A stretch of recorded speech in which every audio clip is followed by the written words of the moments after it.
sa mahiwagang burnay. Mula sa mahiwagang burnay.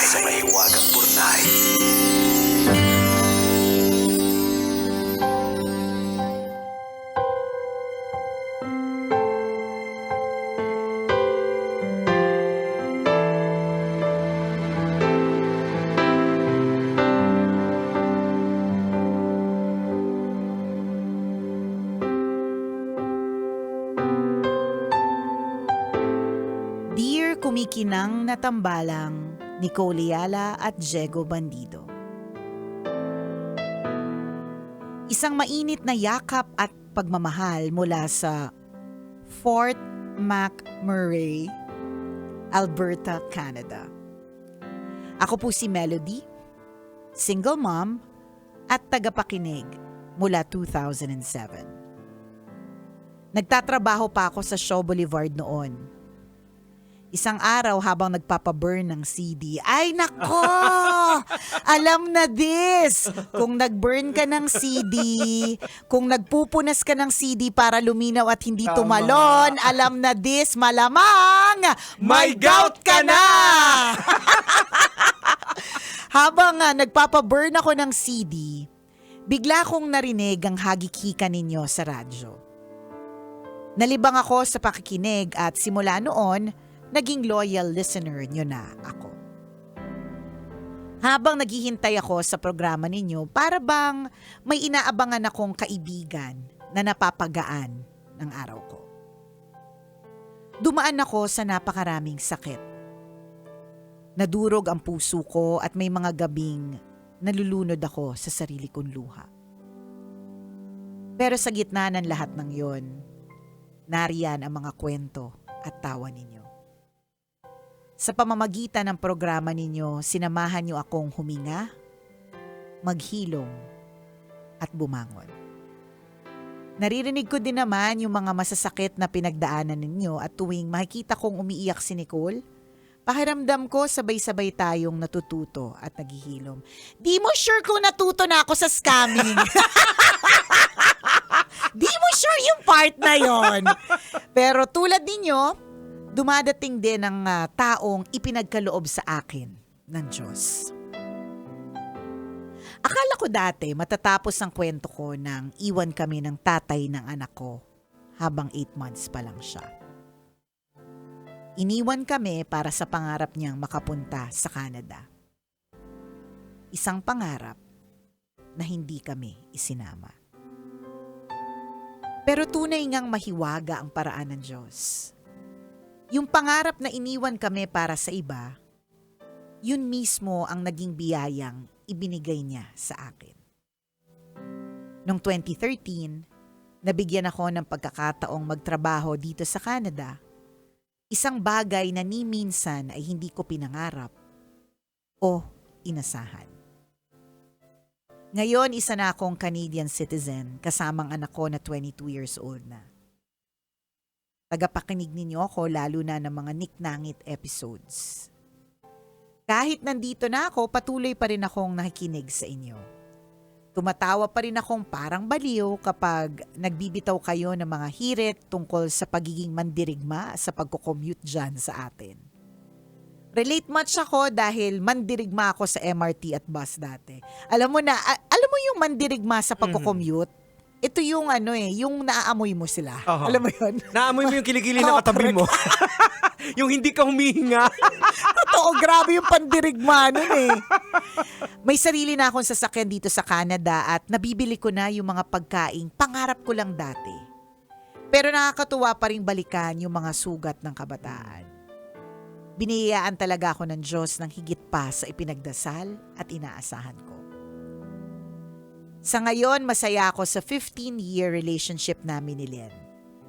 Siya ang aking rock, sandalan, at kasama sa lahat ng pagsisimula. Ibinigay sa akin ng Diyos ang isang taong minahal hindi lang ako, kundi pati ang anak ko. Hindi perpekto ang buhay ko pero napakayaman sa karanasan at paglalakbay. Lahat ng sakit, pagbangon, paghilom, at biyayang hindi ko inakalang dadating. Lahat yon ang bumuo sa pagkatao ko ngayon. Sa bawat kabanata, kasama ko kayo. Kayo ang naging kaagapay ko mula sa pagluha hanggang sa pagngiti, mula sa pagod hanggang sa pag-asa. Maraming salamat Nicole at Diego sa halos 2 dekadang tawanan, kwento at pagdamay. Mahal na mahal kayo ng puso kong minsang sugatan, pero ngayoy puno na ng pasasalamat. Ang inyong kumikinang na tagapakinig, Melody.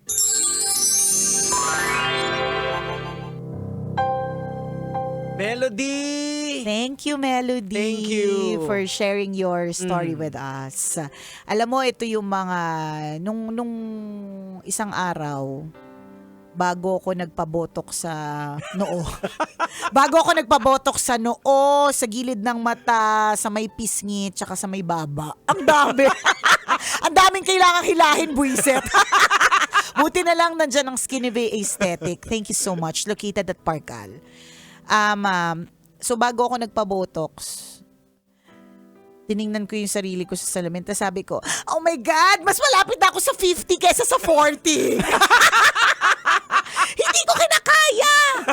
Tapos bukod dun sa medyo panic mode na mas malapit na ako sa 50 kaysa mas malapit ako sa 40 sa edad na 40. My God, ibig sabihin in just a few years, hindi na 40-hin ang mga jokes ko. Pang ano yung 50? 50-hin. 50-hin jokes, OMG. So, syempre, pagka ganyan na tinatamaan ka ng fear of age, magtatanong ka na parang, okay, so hanggang kailan ko gagawin to? Hanggang kailan ako isusustain ng lalamunan ko? Hanggang kailan ako? Ang dami-dami masyadong questions. Mga tanong. Ang daming questions na wala naman talagang nakakaalam ng sagot. Pero pag gusto ko lang takutin yung sarili ko, yun yung mga panakot ko sa sarili ko. Yung mga pag-trip kong hala, pa-50 ka na. May makikinig pa ba sa'yo eventually? O kaya kapag ka sinasabi sa akin na, hala, dapat mag-transition ka na sa AM, diba? Hanggang kailan ka? Pag sinasabi sa akin na, alam mo naman si Nicole, hindi natin alam kung kailan pa siya sa FM.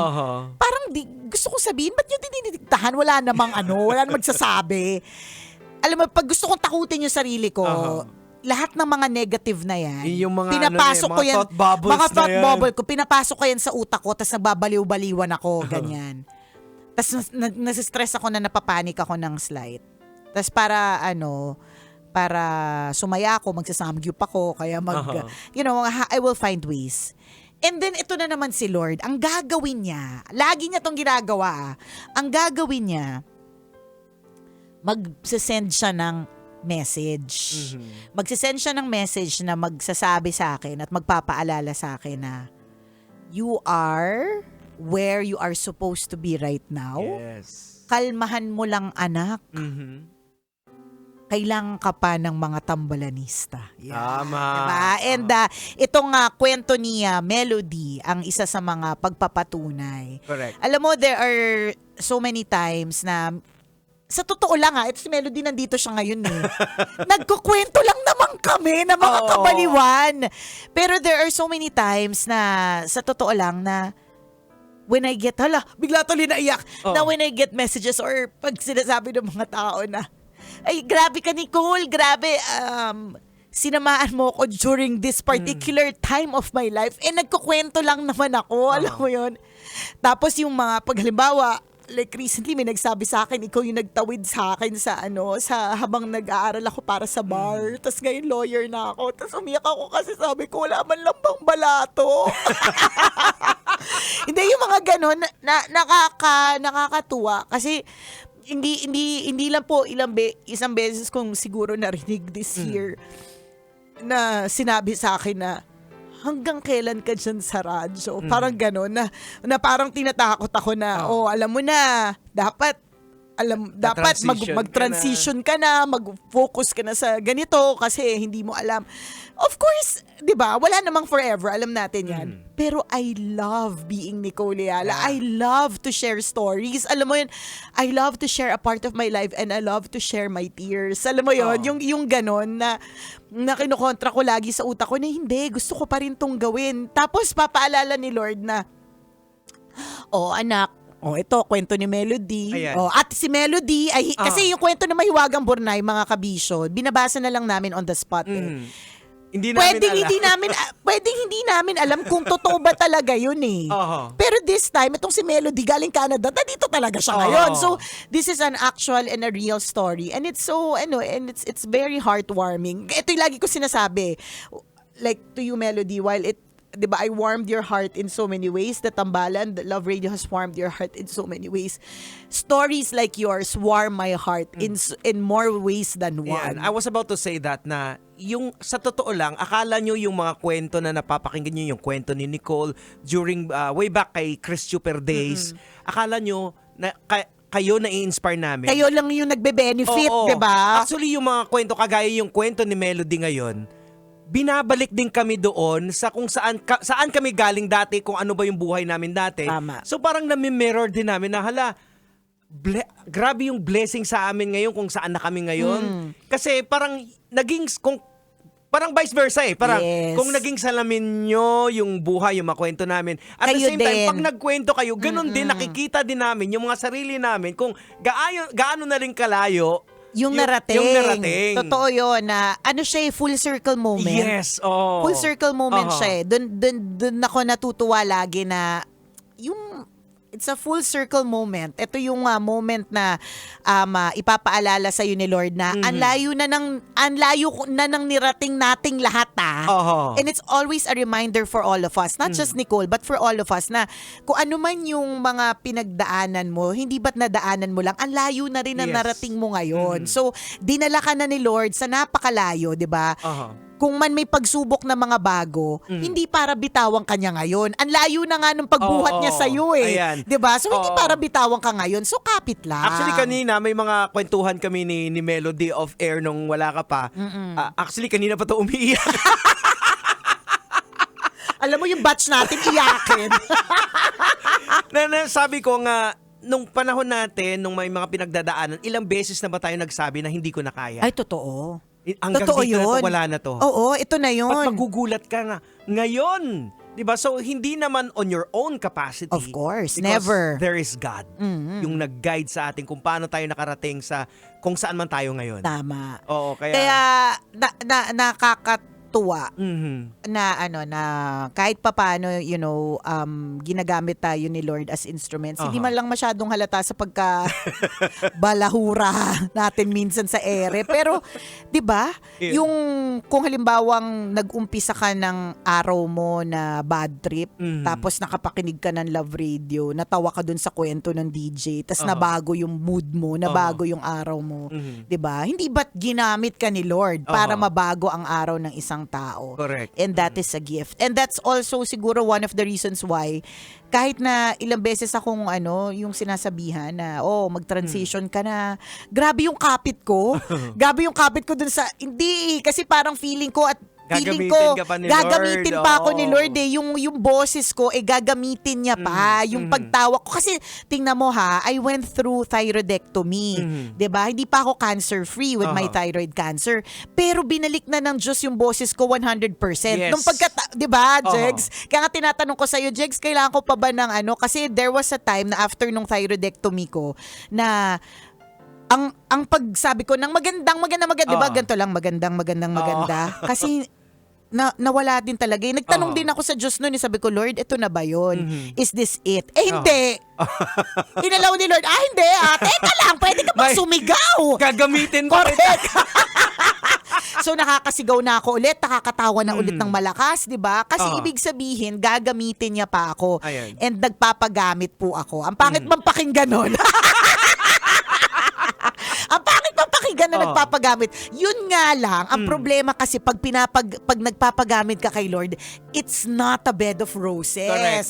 'Di ba? In the same way na sa kwento ni Melody, pag ginamit ka ni Lord to be an inspiration to other people, 'di ba? Hindi siya laging maganda. Oo. Kailangan iwanan ka muna ng partner. Yeah. Kailangan, 'di ba, mabalasubas muna Oo. yung damdamin mo, Oo, ganon. Saktong-sakto to sa Bible reading ko kaninang umaga. Parang ito yung Grabe talaga, nagbago ka na talaga, Diego.